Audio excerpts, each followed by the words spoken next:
بسم الله الرحمن الرحيم. ألهاكم التكاثر حتى زرتم المقابر، كلا سوف تعلمون ثم كلا سوف تعلمون،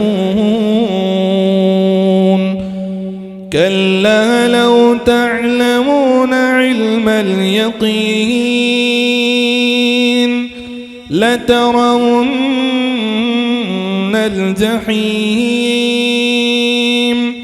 ثم لترونها عين اليقين ثم لتسألن يومئذ عن النعيم.